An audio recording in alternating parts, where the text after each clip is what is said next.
Yo, what's going on, everyone? We're back again with another Wrestle Purist live stream before Dynamite, hosted by myself, Big AO, Joe Hulbert, and Charlie. Today, we're going to be getting into the big news yesterday was, of course, the backstage drama that happened after the Raw main event. So we're going to touch on that a little bit. We're going to, of course, preview Dynamite that's about to happen in just under 90 minutes. We're going to talk the news that's been emerging about AEW and Warner Brothers Discovery and the extension talks going on there and what could happen to the pay-per-view schedule. So there's quite a few things to get into. First things first, please like, subscribe, super chat if you're feeling generous, turn on post notifications, always appreciated. Hope everyone's doing good. Starting with my fellow co-host, Charlie. What are you giggling at? I was reading the live chat, and because we've got the orange background, everyone's just like, "Dumb guy live," and it was just stopping me. Yeah, man, I like to mix it up. You know. Mix the colours around, you know. Mm-hmm. But yeah, I was feeling the orange today, and that's what we're going with. But Charlie, how are you doing? Yes. I'm good. Just had a pretty chill week, just spending some time with family and that. Excited to talk about some wrestling. Been binging some old stuff. Been binging some like 90s lucha stuff. So maybe I'll tweet about that at some point. But there's some good stuff. I like going back to stuff like that sometimes. But yeah, excited for Dynamite. What kind of old lucha are we talking? Are we talking like old men brawls where they're bleeding on each other and it's super heated? Or are we talking, you know, the more athleticism, big main event feel, you know? Like just like the old man brawls, pretty much. Just like anyone, Best just of like the guys best, you know? slamming each other around and bleeding buckets. It's shit. There's loads of matches on YouTube. It's good shit, man. And I just end up down rabbit holes, so that's what I've been doing. Absolutely, it's good stuff, man. It's good stuff. Joe Hulbert, the veteran, the weekly match guide writer, the review connoisseur, man of many hats. the man of many hats. You know, what's good, man? Conservative Wrestle Purist correspondent. Jeez, that's unfortunate. I was actually, I got to say, I was very sad early this week. I was distraught even. I woke up and it was Tuesday morning. I thought we haven't had a chance to dig into some good old-fashioned backstage drama for a while. You know, I thought it's been a good week or so. I thought we've got to be coming up on something here soon, and there it was, baby. Raw, fisticuffs. The chair was swung. Teeth were lost. I mean, I heard some things, folks, so I can't wait to get into it. No, I'm ambulances, everything, you know. I'm thrilled to be here as always. We've been on a roll as of late. Really enjoying doing these. So, fired up, brother. Yeah, man, good stuff.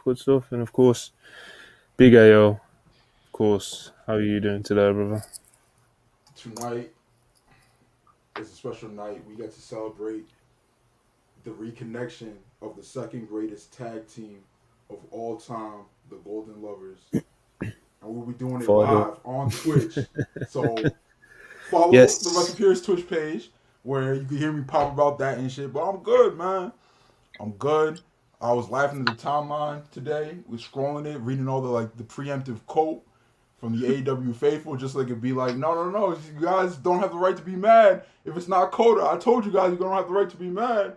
The Sasha situation has broken a lot of brains, but luckily for y'all, it's gonna be Kota Ibushi, so you don't have to get that boot out your mouth. It's all right, man. It's all right.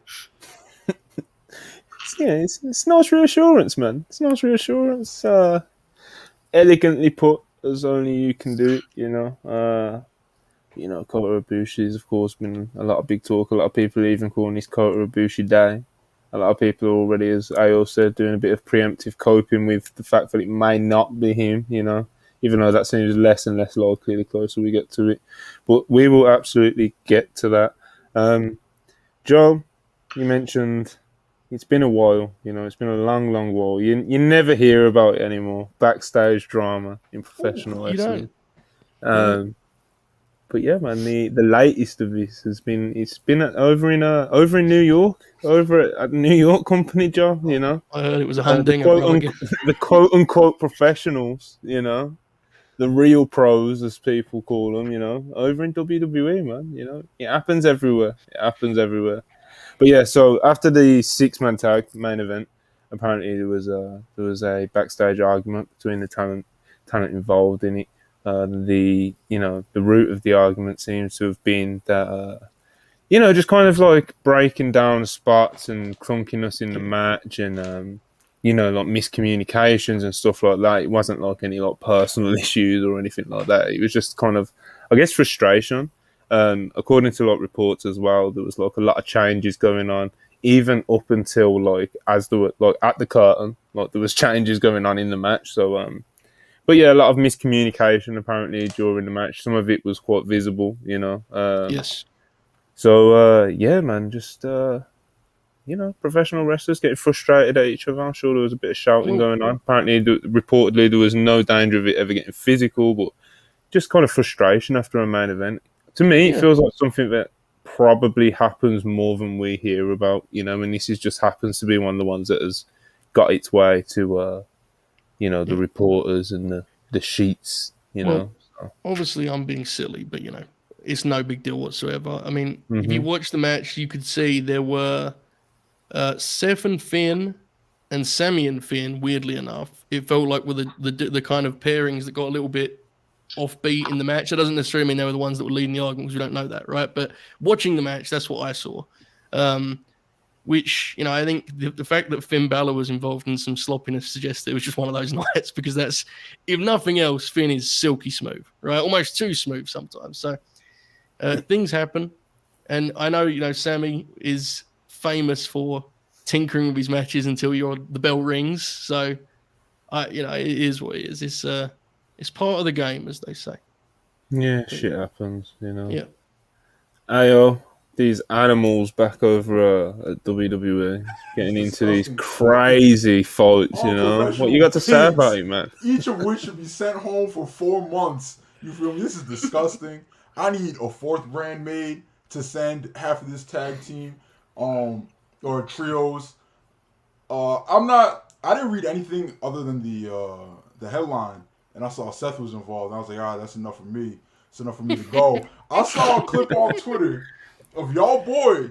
I remember not too long ago, us 4 said on a Wednesday show that we wouldn't put Seth Rollins in the top 15 of AEW. And most people in the chat got why we said that. But for you fucking crybaby ass niggas that was complaining, I've seen y'all boy Seth botch badly 2 weeks in a row now on the timeline. Why do these clips keep going viral? What the fuck was that V-trigger last week? What the fuck was he doing this week? I don't even know what move he was trying to do. And Seth Rollins, bro, is a fraud. Please make this crybaby happy in New York so he doesn't even think about going down south. I'm begging you, all right? Let him stay over there, sing his cute little song. You don't want to hear the Mikey Ruckus remix anyway, all right? And everybody can be happy. Someone's going to have to report you to Israel on that one, Clip it up, send it out, report it to the police. Hey, man, she'll be on your neck, bro. I think Israel knows where I'm coming from here. I think there's a common middle ground to be found here. If there's one thing though, he's famous for, he always looks for the middle ground to be found. And that's why. I'm like, yo, Joe, before I come down, I gotta hear both sides, brother. Just unbiased reporting on my side. Come Absolutely. On, Very middle of the road. Mm-hmm. Yeah. Well, Charlie, arguments happening everywhere. What do you think? Backstage drama is fun, isn't it? This one I didn't really care about. Well, it was sarcasm. This one I didn't really care about, like, in a bubble, because I don't watch WWE all that much. I just think it's kind of funny that it probably only got out because it's, like, the big names involved. Like, matches aren't always going to go to plan. It happens. I don't know why I need to hear about it, but like you said, it is what it is. I'm sure they'll be fine next week. Yeah, these late changes, you don't know. People will just kind of they'll jump to Vince, They'll be like, oh, it's all Vince, But the talent, man, like Joe mentioned, like some of the talent, famous for kind of like tinkering with the matches up until the very last second, and It's time to get some producers over there, some agents. Oh, come on. Just much come on, man. I vividly remember when someone sent a question to Arn's podcast and they said, which talents do you think would be good agents? And the fan listed a couple names and it was like KO, Dolph, and Sammy, for example. And like Arn's pace is working through his nose. Like, yeah, that makes sense. And Conrad said Sammy, and like Arn like he had a shiver. It's like, no, absolutely not. I love Sammy, but that's not a job he could ever do. Like, so Sammy's the man. I love him, but he's always changing stuff. He's famous for that. It's part of why he's great. Yeah, man. Good stuff. Good stuff. Let's dive into some super chats before we move on. But yeah, man. Backstage drama happens everywhere, people. Right. Here we go. Karan. 225 rupees, I believe that currency is. The Royal Rumble is an incredible pay-per-view, but 2 Rumbles on the same day inevitably hurt the second one. For me, there's a real fatigue to it. Is there any merit to a 2-night Rumble? Oh, there's still merit to it, because if you win the Rumble, you win the Rumble, and it's always going to be a big attraction and a big night. But I definitely believe there's fatigue to seeing 2 in one night. It's definitely overkill. It's a real issue with the Money in the Bank. I think, but the question is, should they consider a 2-night Rumble? I think like a WrestleMania style deal. I think is what Grant's saying. I could be completely wrong. Yeah, no, I think that's what he's saying. A 2-night Rumble. Fans want to see that? I just feel like fans want. I actually like the 2-night Mania thing, but it feels like that should be a Mania exclusive, right? Like, you don't want all these big 4 shows turning into like weekend festivals. You could wrap your head around 2 nights of Mania now, especially when the alternative for a long time was, okay, the show's just going to be 7 hours then. Exactly, yeah.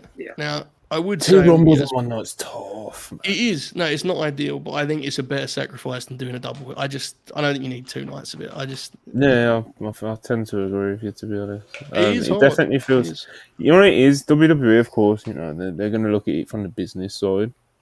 And they definitely could milk a 2-night Royal Rumble if they wanted to. So it wouldn't surprise me if in 2024 or in 2025 we start getting 2-night Rumbles as well. WWE, it's a global powerhouse, bro. If they want to do it, they could do it and sell, 40k tickets each night, easy, standing on the reds, So it's global powerhouse. We got fucking Seth Rollins back there swinging knives at poor Prince Devitt, bro. At poor Prince Devitt. Fucking telling our safe back there, bro.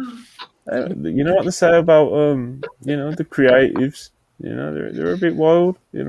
Anyway, definitely something that I think WWE will legitimately be considering anyway. But Darren Cage, $2. Ilya Dragunov should dethrone Gunther. I mean, there's definitely something to it. I don't know if it just depends on how Ilya translates on the main roster. Weren't all the sheets slotting him for Imperium? Even though that's like the exact opposite of his gimmick. He's like the Imperium Hunter, word to Frankie Kazarian. I don't know, man. I think there was reports regarding him being pitched for Imperium, but I don't think it was ever a report that was like he is going to be part of Imperium sort of thing. That would be pretty shitty. I mean, I think he could. This is WWE main roster's a jungle, Yeah. Ilya Dragunov, talent-wise in ring especially, is like absolutely like phenomenal. Like I watched that match last night and it had me fucking. Matches like that aren't supposed to happen on NXT these days. Kerry Bronson to a good one last night. No. Anyway, but yeah, bro, NXT. If you would have told me when all like Damian Priest and all those guys were down in NXT, that these are who's gonna make it on the main roster. Like Austin Theory's gonna be fucking Vince's favorite wrestler, but he's gonna be stinking it up and he's gonna be pushed despite it. Damian Priest is going to headline a pay-per-view in Puerto Rico. I'd be you just don't know how it's going to plan out for some people, Even the people you think is a sure thing, it's just, I don't know, man. I don't know. I'd much rather it be like a thing that gets a guy over, Gunther losing that is, than him putting over Drew. I think Drew's great.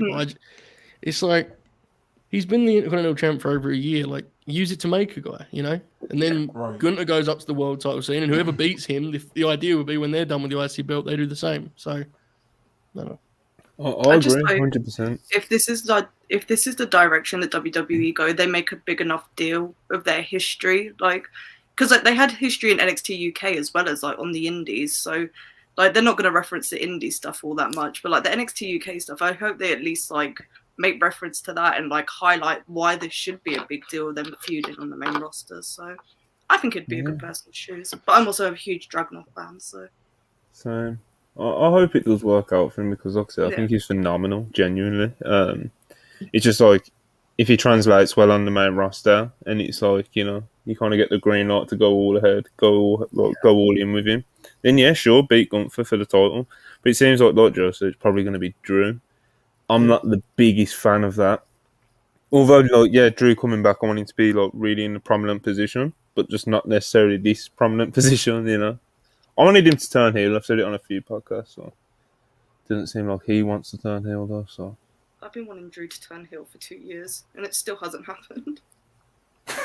well, there you go. Hey man, some people are marked for that babyface pop. Mm-hmm. Look at FTR. Oh, come on. I saw that. Go back and watch my face when AO started. I said, I know where this is going. I saw it. I saw it coming. He's an evil dude, bro. Griff 199, Kota Ibushi night star emoji. Definitely feels that way. You can smell it, feel it in the air, people. This one's interesting. Winston Churchill, $10. Joe shall podcast on the beaches. Joe shall podcast on the landing grounds. Joe shall podcast in the fields and in the streets. Joe shall podcast in the hills. Joe shall never surrender. I wouldn't describe it as interesting personally, but as I say, I respect the persistence, and if nothing else, let's be fair, that's a healthy super chat amount. If you're gonna do it right. That's all I say. Yeah. I'm getting paid at the end of the day, bro. I mean, God bless. Someone might have to clip that, Darren KG, $5. First the brawl out, now the brawl to end the Raw. Next thing we know, Nick Aldis is going to clap Bully Ray backstage. I wouldn't. Aldis and Bully would not be involved in that kind. I mean, we're talking about pros. This is different. It's a different kettle of fish. You know what I mean? Just have some respect. Yeah. Hey, something like that. He never lower himself to such standard. Jackson, $4.99. Hey man, love the pod. Going to London for the AEW show. Let's link up after all in. We could do a dance or two for TikTok. Don't know about all that, brother. Monty's the person to get NFL memes, but that's Patrick Mahomes' little brother. Oh.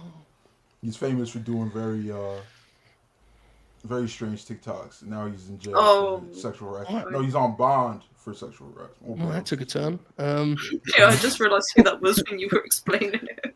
I thought that was a sincere request for a moment. I was intrigued by this. I was going to ask the payday. He's a very interesting dude. Hey, man. A lot of money in the bank. Me and Joe will be there, and we will be signing 8x10s.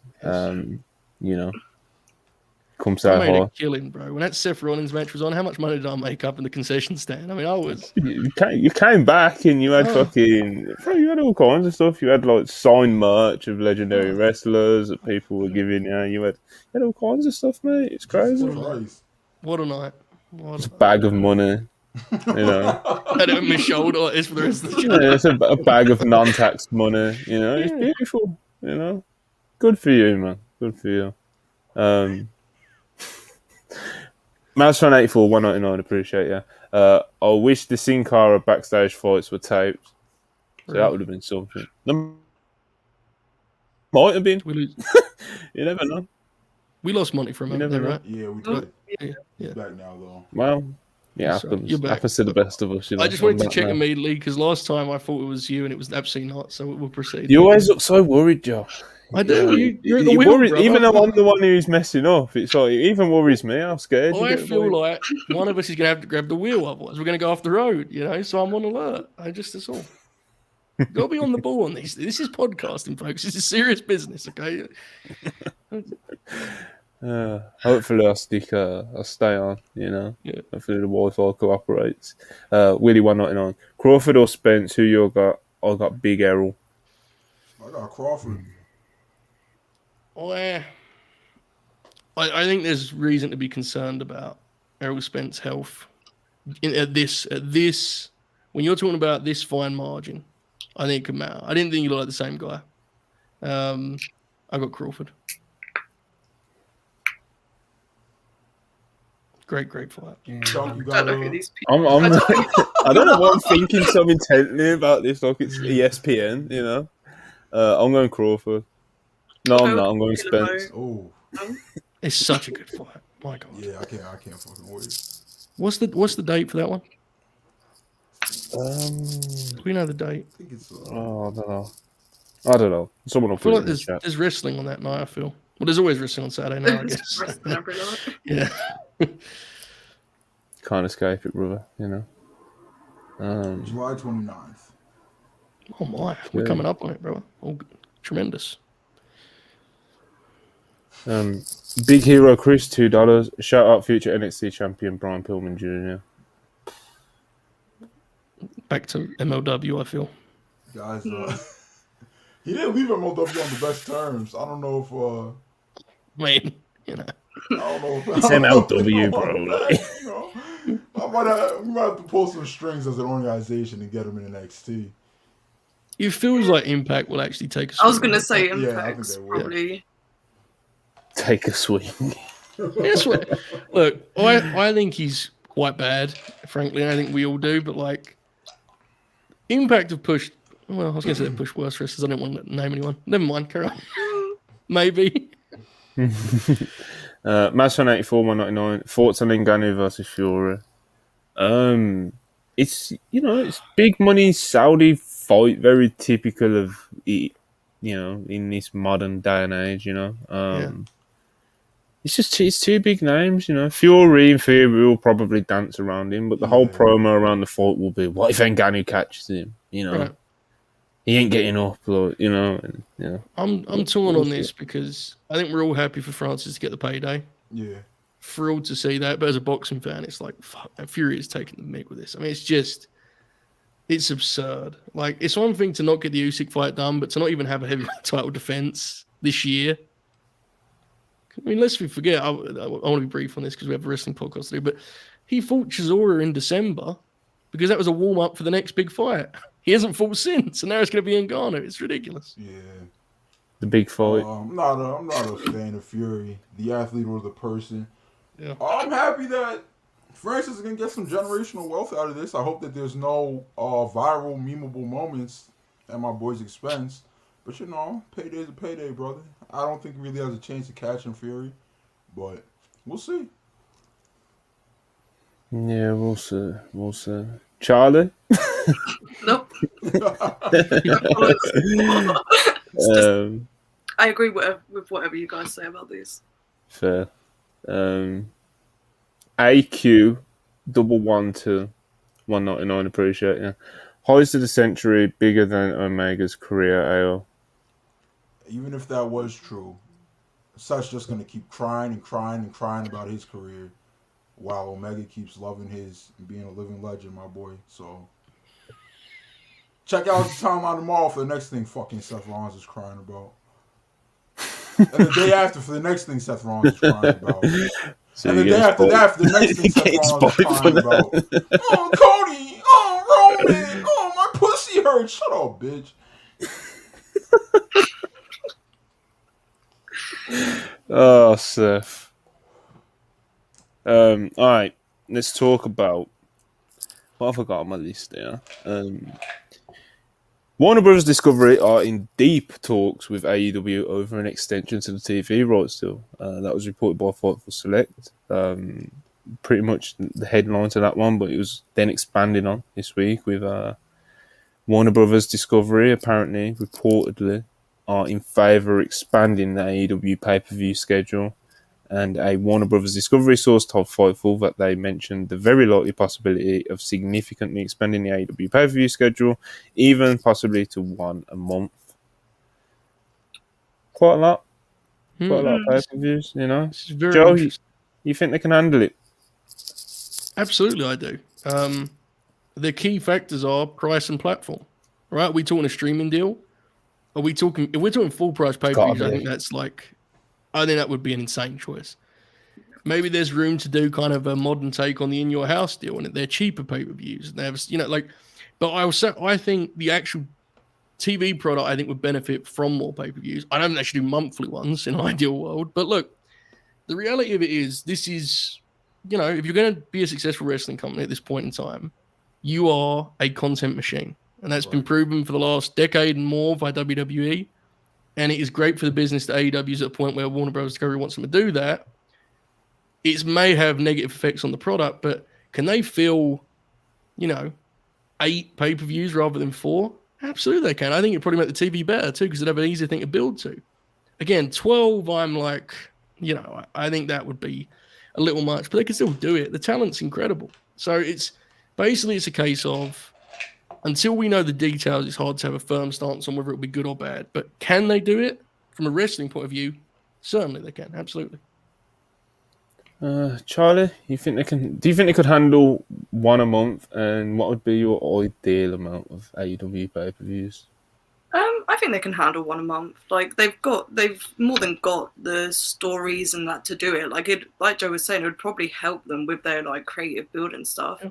Personally, I would prefer not to have one a month, because that's just a lot, and I kind of prefer the smaller pay-per-view structure they have.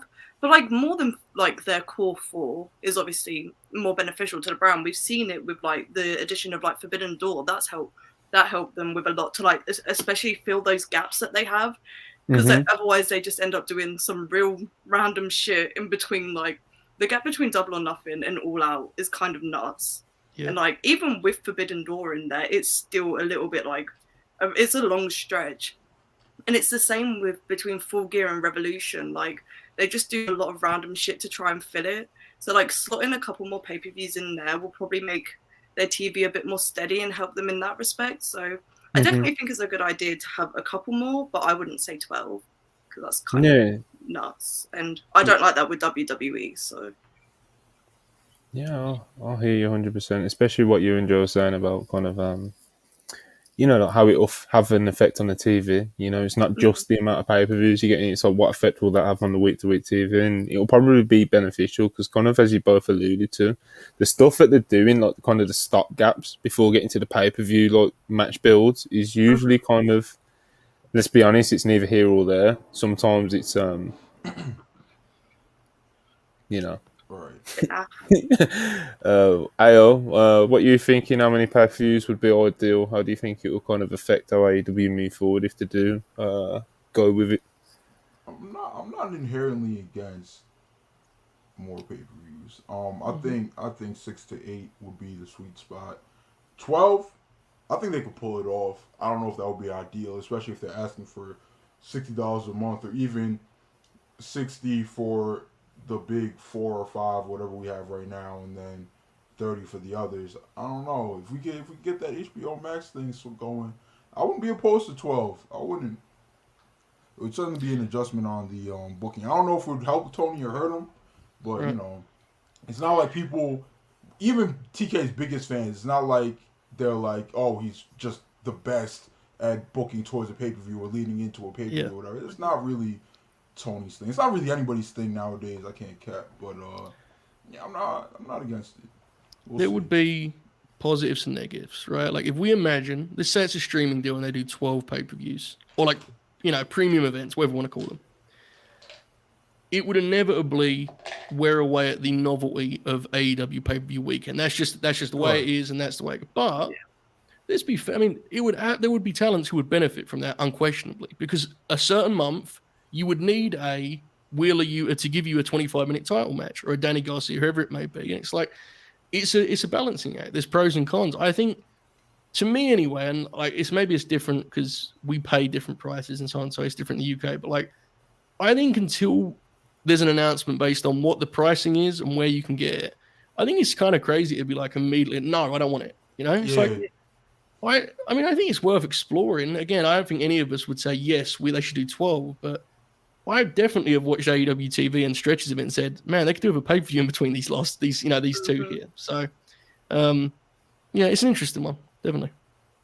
We'll kind of see how it plays out, but with like, with this news coming out this week, like the the reports of Warner Brother Discovery being in deep talks about the TV rights extension, then of course now this today, which is basically it's in the same realm, and obviously with All In coming up and the double header with All Out week to week, it feels like that announcement of what AEW is going to be doing regarding the media TV rights is getting closer and closer. Right. So it's got to be soon. The announcement's got to be like imminent. It feels. Like, I'm not saying tonight on Dynamite, but even that wouldn't like massively surprise me. So are they really gonna ask for $120 in 2 weeks?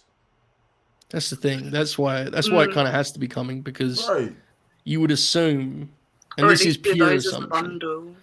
Maybe, yeah, but I think a lot of us have kind of assumed that there's a streaming home for this All In show, right? I mean, that just feels like if you were to announce a streaming deal with a HBO Max, let's just say, because that would make most sense considering the platform they're on, what better way to kick off your relationship and your time on that platform than the biggest show in AEW history, right? I mean, it's on at a time that's suitable for that too, I think, in the way you could push it. Like, it feels like All In is the thing to circle in terms of we're surely going to hear something before then. You kind of got to believe that. So, yeah, I'm expecting it like very, very soon, to be honest. But yeah, man, we'll see where that goes, because it's gonna be. Obviously it'll be huge. It'll be a huge historic deal when it gets announced, because the first TV deal is one thing, and then getting the 1 year extension on the end, like that option that they had, like that's another thing. But to to get a real extension and the big money increase, like that's like we made it to the dance and we're here to stay. Like that's that announcement. So even though it's very much expected, it'll be re-signing with Warner Brothers Discovery. It'll still be like very much a moment in time when that does get announced, because it's absolutely it's very So clear that AEW is clearly transitioning towards a new era within their promotion's history. I think that's very clear, and some people prefer it, some people like it less. That's the way it goes. But with Collision's arrival, with the fact they're about to put 80,000 people in a stadium and this TV deal that's looming, like, it's a different promotion, and that's the way it works. That's not like a slight. It's just you evolve, So I'm really intrigued how it kind of develops. Yeah, man, we will see. But fair play, to say the least. Like that announcement of say it is $1 billion, even 800 million, whatever the fuck, and like 5-6 more years, it's gonna be a big deal, because there was always that section, and it wasn't a small section of AEW's fan base that was like insecure that this thing that they love so much is gonna go away. Like all these like old bitter podcasters are saying that it is gonna go away, like, or how WCW went away, or how the original TNA that everybody loved went away, and shit like that. So I think. Yeah, that's gonna be a huge moment for AEW fans. Yeah, absolutely. It's a big one, man. It's a big one. But yeah, let's go into Dynamite. Let's look at this Dynamite that we got coming up tonight. Excuse me while I pull up the graphic. Here we go. I know we've got Jericho versus Commander, so we'll start with that. We'll start with Chris Jericho versus Commander. This seems like one of those matches where Jericho has taken a liking to a guy and has decided he wants to wrestle him, and he's going to shine him up real nice, But yeah, man, this is one of those, bro. This could be you don't know what Jericho's going to pull out when it's a match like this these days. It could be something that we all pop for, or it could honestly be a mess. Joe, what you thinking of this Commander versus Jericho match? I try my best in situations such as this to not doubt Chris Jericho. I remember it was almost a year ago, not quite. I don't know where it was last year, but when he wrestled Bandito, I remember talking to the famed Manny the Hooper and being like, I don't know how he's going to be out. I mean, because Bandito is very dynamic.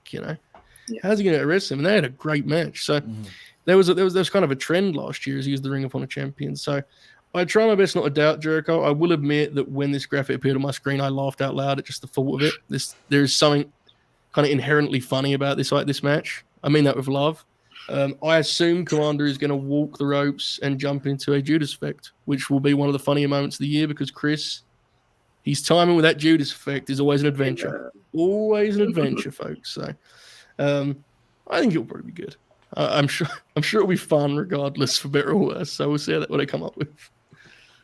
AO, you ready for the GOAT versus Commander on AEW Dynamite tonight? Whilst you're whilst you're on the Twitch Twitch watch along. Don't be surprised when that 4.25 for Big AO for the Ocho versus Commander is entered into the WrestlePedia spreadsheet.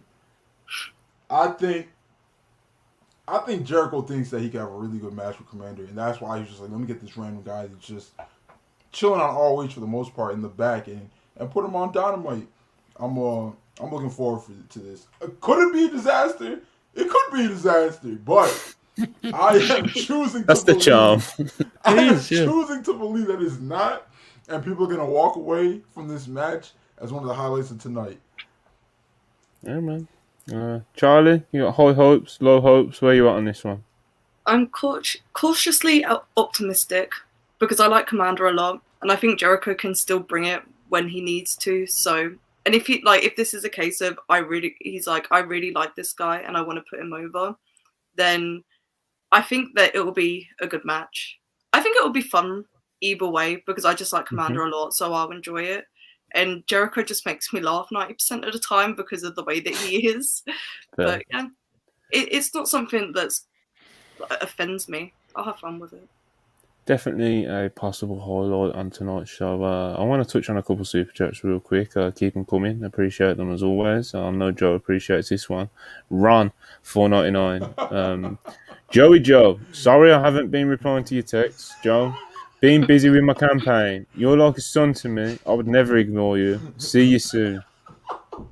See, I don't know if that super chat is substantial enough for that content. I feel like there has to be a ratio of some kind, you know? I mean, that's pretty expansive. That's very disrespectful, frankly. What do you and Uncle Ron, as you call him, have planned? What are you doing? Well, I'm not answering that. I would like to suggest to Ron that he redirect his focus to our friend Manny the Hooper, who explained last week that he doesn't know who Ron DeSantis is. That's incredible. Which I have to be honest, ever since he said that to me, I've been thinking about it in some form or fashion. I just can't shake it. Like the Hooper seemed so mad at me for even expecting him to know it. It was incredible. So I think that's who you should be texting, Ron, quite frankly. But leave me alone. Spreading his name out there. It's very worrying to think of the possibility that Wrestle Purist is introducing people to these people, you know. Dragon Master £5. Appreciate you very much. Surely they could use Battle of the Belts as a B pay-per-view instead of adding more. The problem is, you're right theoretically, but Battle of the Belts is already such a tarnished brand. Yeah, the brand is dead, bro. You're not gonna. The way that you have to front load the first one to be like, no, this is a new battle of brands. I promise things are going to be different now. I don't even think it's worth it. You should probably just keep it as what it is for now. It's the extra hour of TV that Warner gives AEW every now and then to just throw on, and they give us no warning until the week before. It's like, oh, Battle of the Belts is happening this week, guys. But I will say though, even in that approach, that Luchasaurus Sean Spears graphic is aggressive. Jesus That's a lot. Christ, bro. I just don't get it. Am I the only one who thought Christian was going to actually defend the belt? I thought the bit was that he was going to just be the champ and Luchasaurus won it for him. I think that's what they were going for, and then they were like, you know what? They got cold feet. They didn't want to be accused of doing any finger poker doom nonsense. They didn't want to be accused of doing any. I don't know. I think they got scared. Christian Cage and Sean Spears would probably be like kind of fun. I'd probably watch that. That would be a good match. Two solid pros. Yeah, that kind of vibe. Have you heard any of Sean Spears promos on this? He's like, I'm coming for you, Christian. The chairman's coming back for you. You're wrestling Luchasaurus, my guy. Like, why are you putting this promo solely on Christian? I saw because I know they had the backstage segment where he did that line about like, we can all get a little crazy, whatever he said, like he was trying to be like Heath Ledger. I said enough. I can't do this anymore. Here's what it is. You get what you get. Hey man, shout out to Battle of the Bells. I guess so. Yeah. What else are we expecting on that show? Claudio's not pulling up. He's got better things to do on. I was going to say the only Battle of the Belts match I remember was the Claudio Takeshita one. Yeah. See, I will say. And Jade vs Billy, actually. Those are the only two. Speaking of Claudio, we need some matches this week for this Death Before Dishonor show. I mean, this is getting outrageous now. You know, it's getting kind of nasty on that front. Yeah, I've gone from as far as Ring of Honor goes, I've gone from being like feeling let down. Well, I've gone from extreme excitement and victory to extreme delusion. When to everybody saw what it was for Monty, was like, "No, I can't give up on Ring of Honor, brother." That was a real thing. That was a crazy era for Monty. Me and Manny, like, yeah, man, Ring of Honor Thursdays, moving podcasts around. That's the thing, because I wasn't on Thursdays then, and I remember talking to you after the first episode. I said, "Bro, you do not need to move this time. Like, the people are going to stop watching this very quickly." And you was like, "I want to watch it though, man. I need to be there for it." I was like, so yeah, man, I've gone from extreme excitement and victory to delusion to disappointment and depression to not caring to anger, and now I'm just I'm angry. I'm mad. I'm mad about this. It's affecting my life. It's affecting my family. It's a lot, Tony. You need to get it together, brother. Help me out, man. I give up on RHTV, but they gotta get this pay-per-view situation together, bro. Like, they can't do this ever again. Like, at least treat the pay-per-views like you take them seriously. Yeah. Absolutely. P199, of course, the Dumb Guy Live says, "What's going on here?" Everyone, I liked how it looked today. We didn't steal the overlay, but here it is. Just doing our thing. The world famous Dumb Guy Live overlay. We've kept it to the original. I like the feel of orange today, brother. Yeah, man, I was feeling bright. Saying that after going on a rant about Ring of Honor is really good. The deep depression that Ring of Honor put money in. I'm feeling great, guys. I'm fired up. Good shit. But shout out P of Dumb Guy Live. Darren KG, $2. Appreciate you very much. TK, please just do monthly Ring of Honor shows like old times. I would not be against it at all. I think that would actually in fact you could build just one hype nerdy card once a month, basically what Ring of Honor was back when it started. Yeah. I think that would genuinely probably help it in terms of a subscriber base as well. Because you've always got something to look forward to instead of just this week to week mundane fucking oversaturation of matches. Well, you've heard me talk about this a million times over. There is so much wrestling TV, so the idea that companies that don't have TV deals have to have their own TV shows, I just think is insane. I don't understand who that's for. AEW has 3 national television shows. We don't need their offshoot brand to have a TV show when it isn't on TV. It doesn't make sense. It would be a nice addition to the calendar if it was a monthly event. What's interesting too is, correct me if I'm wrong on this, but the pay-per-views are on BR Live, right? Usually? Ring of Honor pay-per-views? I think so. Yeah, they are. So that's the only actual relationship they have with the Warner Brothers kind of umbrella. And it's it feels like that would be an avenue to explore further, right? Just make more events and not have to worry about TV tapings that go on for 15 hours a week. So, I don't know. We'll see. It feels like something's going to have to change soon. I hate to say this, but it does not feel like Ring of Honor in this current form is something that's long for the world. Oh, no, you can't be. I just hope that...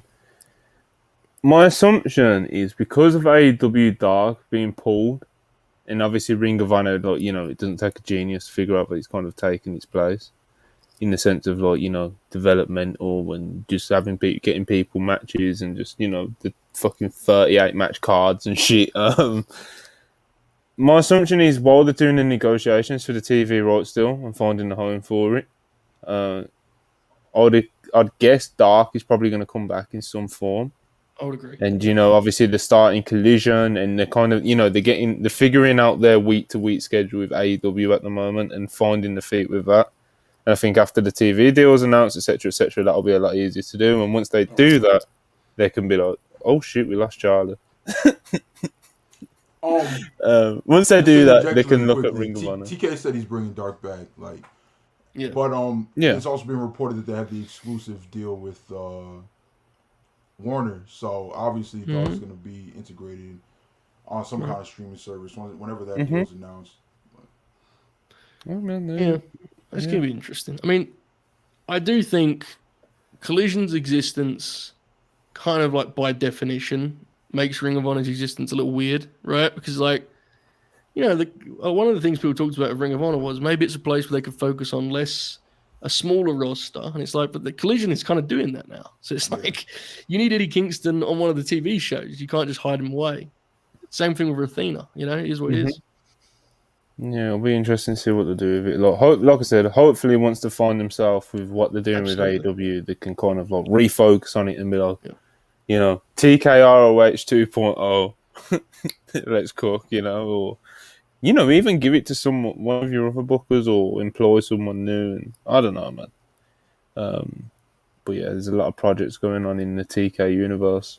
The transfer window's open. He's doing some Premier League deals. He's he's got stuff to do. Anyway, AEW Dynamite. What else we're going to talk about? Because we've done Jericho versus Commander. Where's Charlie, man? We've lost her. Feels like a battery dying situation. But yeah. What else? Oh, let's talk about this one. Swerve Strickland versus Nick Wayne. Nick Wayne, of course, has recently turned 18. A lot of hype going into him being signed when he first signed, like a year and a half, 2 years ago. Of course, his age being a big part of it. Like I just mentioned, he's only just turned 18. He's kind of like the indie prodigy, but in a lot of people's eyes. He's, there's definitely a lot there with him. A lot of hype going into this debut. He's, of course, had a very fondly spoken about matches with Swerve in the past. It seems like those two have good chemistry. So yeah, this being his first match on Dynamite makes a lot of sense. And if he can get a win here, that would be you don't beat everybody. What's up? I don't know. I can't tell if you're like I'm losing you or you're losing me. Which one's happening? Is Monty sounding fine for you? I was losing Monty too. What's going on with StreamYard today? This could be a 2-man show in a minute. Yeah, bro. I'm not dropping out. I get wobbled a bit. Yeah. Get rocked. Yeah, man. I stay on my feet. I shell up, and I'll get through, bro. Right, but yeah, Swerve Strickland versus Nick Wayne before I give away, Joe. Yes, I'm excited. I love their matches, and it's a matchup that really allows Swerve to be like his ultimate form of piece of shit. He's so horrible when he wrestles Nick Wayne. It's great. I actually was supposed to see one of their matches live in person, but Swerve missed his flight, leaving me at Progress Wrestling. Should have went 4.5 hours. But nonetheless, I don't hold that against him. I think they have great chemistry. I love it as a way to introduce Nick.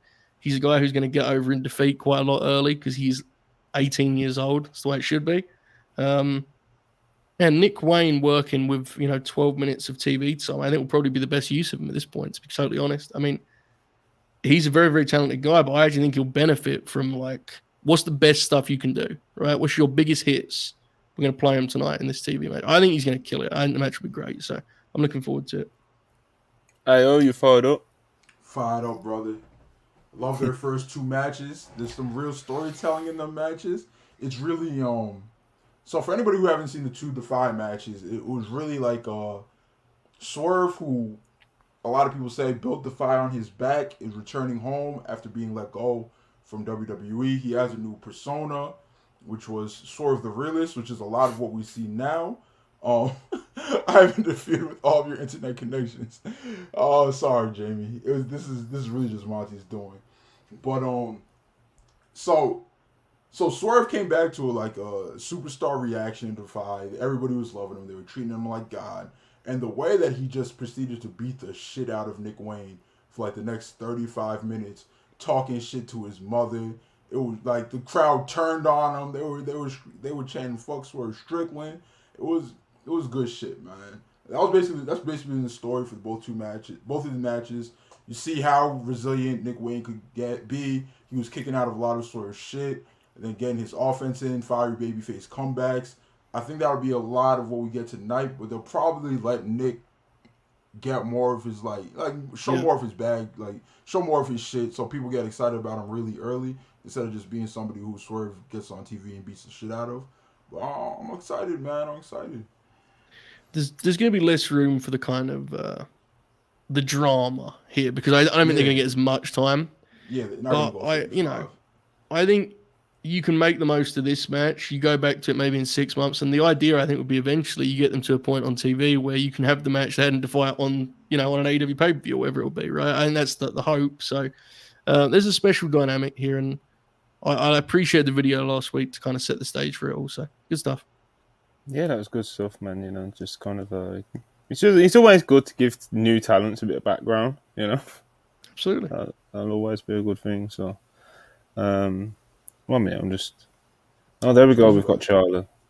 There we go. Chuck, what happened? My Wi-Fi dropped out. It's getting real scary. Oh, You left and Monty was breaking out, and I was like, oh my god. And we're gonna do a buddy cop picture here on Wednesday nights, Joe put in the private chat that you will be getting, a little pay reduction here. I try to work against it happens. But well, I don't remember that being your reply, but I remember it damn right in all caps. All right, I think I fixed it, maybe. Right. Dynamite. Let's keep it moving. Because we ain't got too much longer before we go live on Twitch. Watch along, hosted by AO and Manny. Charlie will be there at some point. Alexia will be there throughout. Marcus will be there throughout. Rob will be there at some point, apparently. Chris will be there at some point, apparently. Yeah, man, we're going to have people popping in and out. Twitch, it'll be a good time. Ayo's gonna, he's gonna be steering the wheel. We trust him with it. Hopefully, he don't get us cancelled. Nah, never, brother. You know me. All right, Dynamite. MJF and Adam Cole versus Brian Cage and Big Bill. MJF tried to get out of this claiming he was ill. He's full of shit. What do we think happens here, people? Charlie, I'll start with you. I think MJF and Cole win this one. I don't know whether they're going to hit that double clothesline that MJF wants. I think that's going to happen in the last match they tag together in, and it's going to get a huge reaction from the crowd. They're just really funny together. And I really like Big Bill and Brian Cage together. That is who they're fighting, right? Yes. Yeah. So I think it's going to be I just think it's going to be a fun match. I don't know what's going to happen in the shenanigans around it, really. I just think it's going to be a good time. Yeah, man, it's the MJF and Cole stuff it seems to be getting really over with the live crowd. It's getting over on Twitter. It's doing good stuff, man. So I think there'll be a lot of heat. Hopefully, crowd dependent. If it's not a shitty crowd, I think there'll be a lot of heat for this one, and it'll be a lot of fun. Yes. Joe, what do you think, mate? Yeah, I'm into this. I think for all the conversation about this blind limiter and the way they kind of wheeled out the graphic, the bracket, I should say. I think they've actually ended up with a really compelling pair of semi-final matches here. I think there's some good stuff here. So this one is intriguing because Big Bill and Brian Cage made a hell of an impression with their first match as a team. I mentioned last Thursday, and I was pretty much convinced after watching them that I think this should actually be a team they go with long term. I think they're a fun team, fun host team. So I think they're going to give it an awful lot here, and I think they're going to kick some ass. But I assume somewhere or another that MJF is going to escape. And I actually wonder almost with the finish is a deal where Max cheats to win and Cole is kind of like, I don't know how I feel about that. Max is like, they're kicking our ass, that kind of deal. And you kind of play around with that a little bit because, I know that Cage is not super protected, but these guys are so dominant in appearance and style. You probably would, it would be good to give them a little protection on this, right? It makes sense. So, especially because it helps the story that's being told. So, I'd expect something of that ilk, but I like the match on paper a lot. No, I hear you 100%. Ayo, you fired up for Big Bill, Brian Cage to getting in there again. You know, big I actually business. really liked their first match, so I'm looking forward to this. What's the other side of the bracket here? We have, Orange Cassidy and Darby versus Sammy and Garcia. which should be great. Okay, That should be great. so I'm really not sure where did MJF and Adam Cole have a chance to win this whole thing. So here's what's interesting. If we assume that when we get to the pay-per-view in Chicago, MJF is wrestling Punk, which I think is a fair assumption, it certainly would make some sense to have that FTR crossover deal, right? You could do something with Punk there, I think, with MJF and Punk. So Yeah. I think they might. I initially thought Sammy and Danny would win it. Like, you know, you could have Punk even cost Max that. I'm trying to figure out who you're going to pin here, because you don't want to pin Cole. Right. He's challenging for the belt.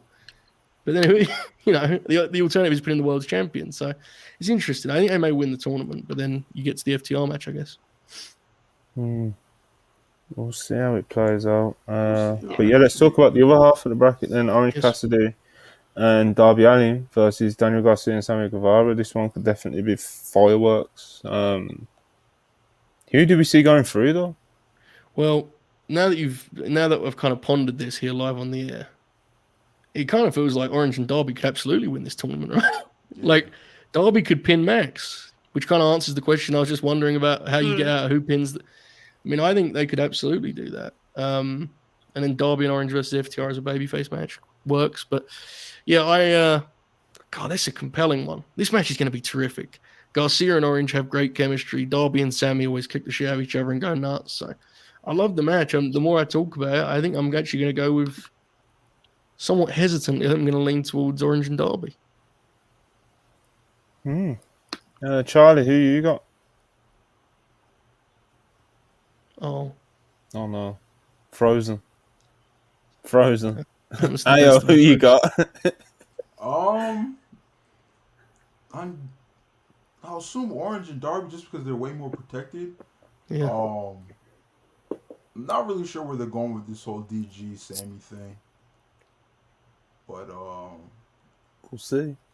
it should be a really good match. I like all four workers, so I'm looking forward to it. I don't really care who wins here. I don't care who loses here. I'm excited for the match. Do we think the Jericho Callis situation will loop back into Sammy and Garcia in some way or another? Charlie, are you back? As in Callis, maybe. I think so. Yeah, that's what I was thinking. Yeah. If DG finally does decide, I missed most of that. I love it. I was stuck in two conversations there because I asked her a question and you returned at the same time. Okay, we'll circle back to that. Charlie, can you hear us? Okay, are you with us? I sense there's a lag. Oh no, sensing the lag, you know. Hey, man, absolutely. Yeah, we're losing her. We're losing her. No. I can't tell what's happening now. Oh well. As you were saying about my Callis suggestion, what do you reckon? I think when DG is like, actually, you know what? I am a wrestler. Mm-hmm. I think that'll be like his babyface turn. Me too. They could do that and he's still a heel. I just don't think it's as likely. I would like to see it because that would be a more serious role for him. That'd be like, I think if he's in there to be Takeshi's second or whatever, people would expect more for him as opposed to being the pin guy in the Jericho Appreciation Society. You know what I mean? Like if he's in, jump ship to Callis, I think people expect him to win some matches. Sammy, nah, I don't think he has a chance of going over there just because they literally just turned him back babyface. I think the crowds are starting to be like, all right, we did like Sammy at one point, we could like him again. Monty hates it. I will say though, it would be a pretty neat deal if like on TV Don's whole focus was Garcia. Yeah. And then Sammy's the one who turns, and that could kind of turn Danny babyface just by default, right? Like that could be kind of fun. That's true. I don't know. It's interesting. I'm intrigued because I'm with you. I don't know where it's going either. And about 6 months ago, they started the thing where Sammy was like made Garcia's mentor by Jericho. Yeah.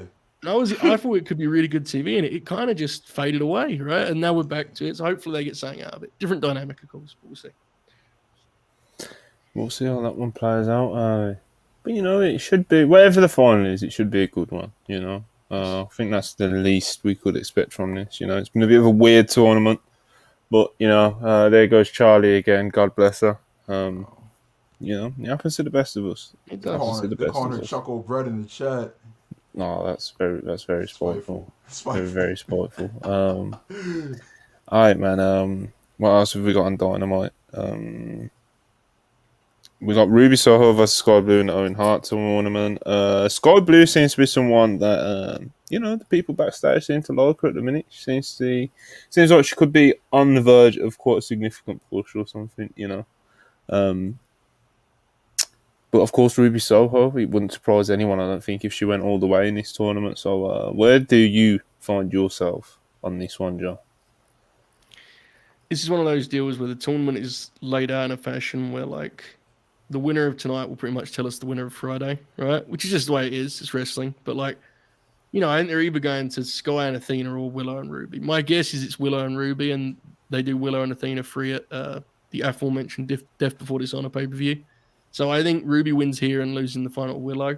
I will say, and I say this with love, because a lot of the time these matches are not exactly blessed by a great deal of promotion, but it would be nice if this match was really good. I'm not saying I'm confident in it, but like the women's Owen thus far has been like, there's not a match that's stood. I mean, I liked Billy and Athena for what it was, but it was on first on Forbidden Door or second on Forbidden Door's pre-show. Like, it is what it is. But beyond that, it's just not been a lot to enjoy about it, unfortunately. And I like a lot of the lineup too, But I think there's a chance to have a good one. They're going to need a crowd that's really into Sky Blue, which they've got sometimes. To be fair, some of these crowds have been into Sky, so hopefully it comes out, better than I kind of fear after last week's Ruby match, unfortunately. But I think Ruby wins.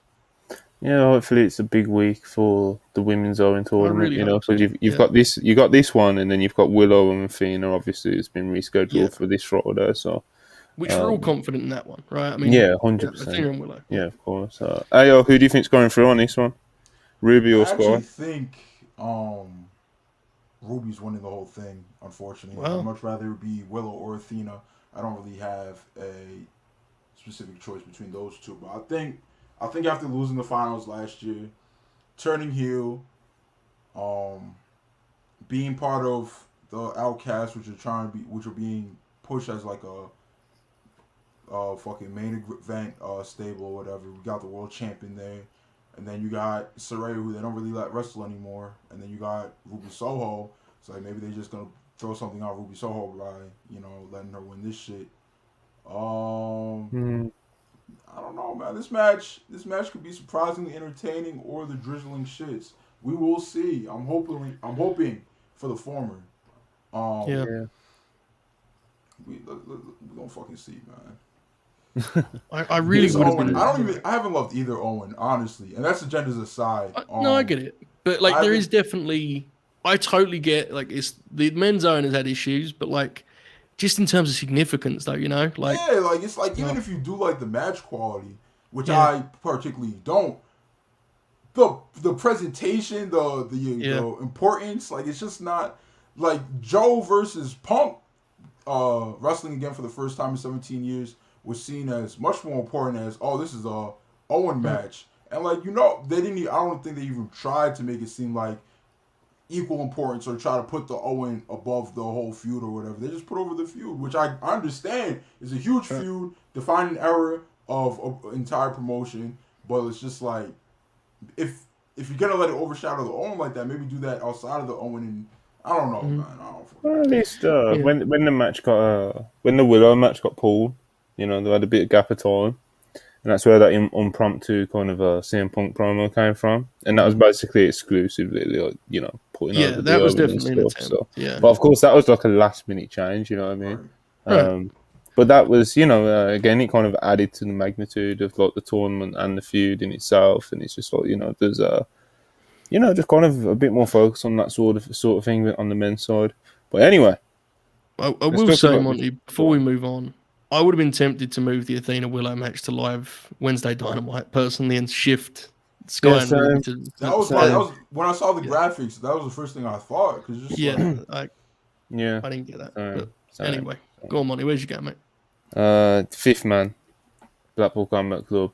Yes. And the elite. Of course, that's been the big talking point today. Kota Ibushi has been on the lips of many, many wrestling fans, as a lot of people will be assuming that it is Kota Ibushi being involved on the elite side for Blood and Guts, especially after reports, I believe they were last week, from Sean Ross Sapp and Fight for Select, saying that AEW and Kota Ibushi have had conversations.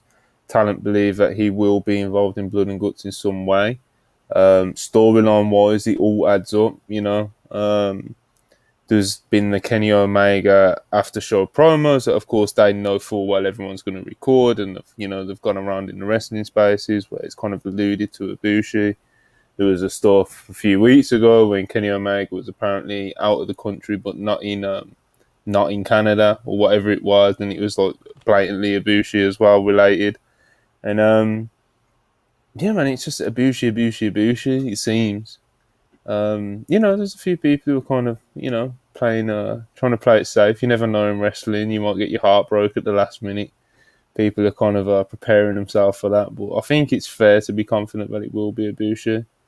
The Blackpool Combat side, not entirely sure, though. It could be anyone, judging it off TV anyway, Of course, there's rumours of people of who it could be. But in terms of, like, kayfabe, it could be anyone at this point. But yeah, how are you feeling about these fifth man announcements? Do you think the announcements themselves will go down as a hit? And do you want to lock in who do you think it will be? Well, I personally think, and maybe I'm overstating it, but I'm pretty sure I'm not. I think no matter how they execute it, Kota Ibushi being revealed as the fifth man, which I am absolutely certain is happening, and I'm not even going to pretend to talk myself out of it. It's happening.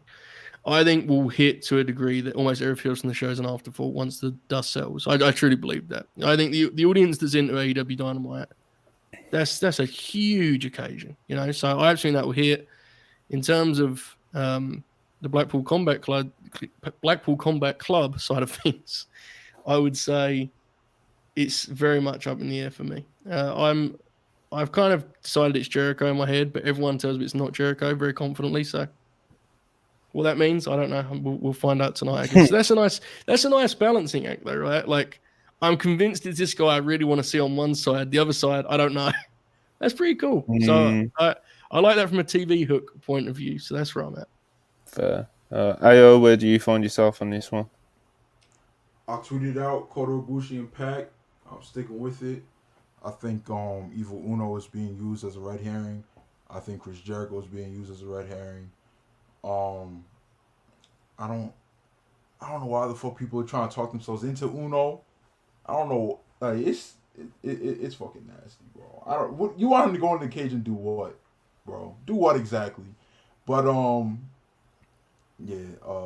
Shout out to the Dark Order, I guess. But we got some free shows we can put you on. But let's leave Blood and Guts to the big boys. You feel me? Chris Hero is not really somebody I'm interested in seeing wrestle in 2023. I know he keeps saying he's not retired, but he's definitely fucking retired. If not mentally, then physically. You know what I mean? It's just like I feel like people are just setting Chris. Like if Chris Hero does come back and is like put on a big stage, like AEW, like for a one-off pay-per-view or Blood and Guts or whatever, I feel like people are just setting him up to go out there and not look great, get mocked, pretend like they never campaigned to bring him back, pretend like they never try to gas his head up, and you did. You know you fucking did. So that's why niggas like me are here to tell you guys to stop it. Leave Chris Hero alone. Let him enjoy retirement. He's booking what's it called, Wrestle Open in California, I believe. They're doing good business over there. Go support him that way.